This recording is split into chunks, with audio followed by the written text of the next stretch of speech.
News Radio Wood 1300 and 106.9 FM. Well, Mariah Walton is a 20-year-old woman from Idaho. She suffers from a heart defect that was not diagnosed until 2 years ago because of her parents' faith.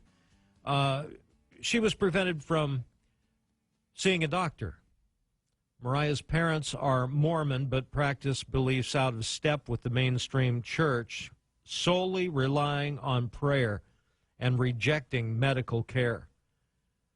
So now she has this awful condition. It wasn't treated, and she's decided to sue her parents. Very interesting story. We have with us criminal defense attorney and legal expert Loretta Powers. Loretta, good morning to you. Good morning. How are you? I'm fine. I'm just a little bit mystified by this. I can appreciate anyone having faith. I can appreciate anyone wanting to exercise their religious beliefs. We take that very seriously in this country. But I have to admit that, to me, as a parent, this is reckless child endangerment. Thoughts? I absolutely agree, but unfortunately, Obama has a better chance of getting Vladimir Putin to bake him a birthday cake than this woman has winning her case, because the government is not going to get involved with how a parent raises their child. There's parental privilege, which is why all the cases of people suing their parents for emotional damage never prevail. And all this case will do is bring up some much-needed attention to this matter, because children are being abused, neglected, and killed, and people are standing by and doing nothing. And that goes beyond all of our instincts. Like, if we saw a car accident with a child involved, our instincts tell us to get that kid to a hospital, not to find the parent and ask what their position on faith-based healing is. Yeah. Yeah. To me, this is no different than, if you decide you're not going to have your child treated for something, to me, that's no different than leaving them locked in a hot car. Absolutely. And in Idaho, where this lawsuit takes place, it gives the most deference to parents exercising their religious freedom, even if it kills their child. It's a defense for negligent homicide. And when our forefathers came from Great Britain, this religion didn't exist, nor did all of our medical advances. And the laws that are in place to protect religious freedoms are woefully outdated. Now, legislatures need to say, you could have religious freedom, you could believe whatever you want, but if your religion breaks our laws, whether it's human sacrifice, children marrying adults, or not getting a child to a doctor for a treatable disease that's otherwise deadly. Faith is more important than the child's life.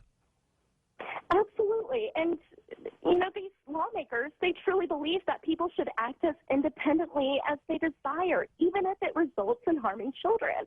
And these children are dying from type 1 diabetes, which with medical treatment, these children would otherwise live fairly normal lives. Instead, they're dying.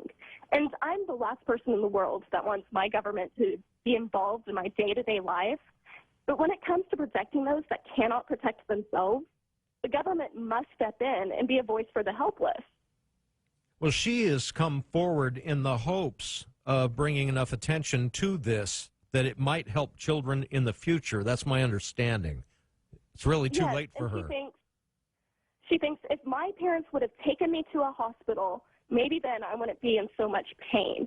But her mother, interestingly, did say that she did pursue faith healing and natural medicine, but she didn't realize how sick her daughter was, which is hard to believe considering that this young lady says that she gets exhausted at school and her lungs burn because they don't get enough oxygen. Mm-hmm. Yeah, I'm sorry. It's not funny at all. But I just, how are we, if you see something like this, for example, let's say I was in Idaho and I saw this woman. I mean, what if I got involved and called an ambulance or something like that and the parents objected? Could they just take her right out of that hospital if they wanted to? That's a great question, and that's why this case has so much attention. That's one of the reasons why you have me on the radio. And this case is fascinating because it pits religious freedom, which those parents are absolutely entitled to, versus we want to care for children, which is what we want very much. But in certain states, like Idaho, for example, it gives the most deference to parents exercising their religious freedom, even if it kills its child. You probably wouldn't take this case, but being a criminal defense attorney, if you were representing the parents, what would your defense be?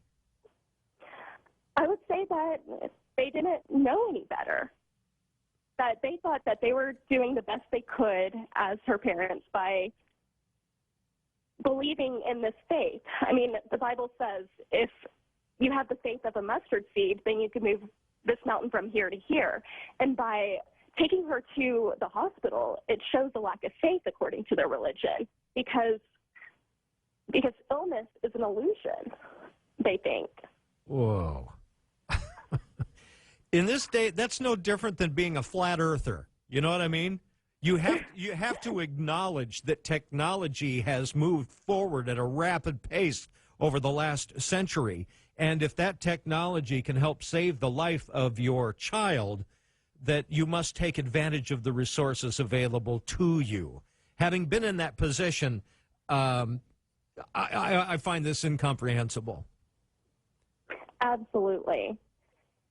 Wow. I'd like to be on that jury.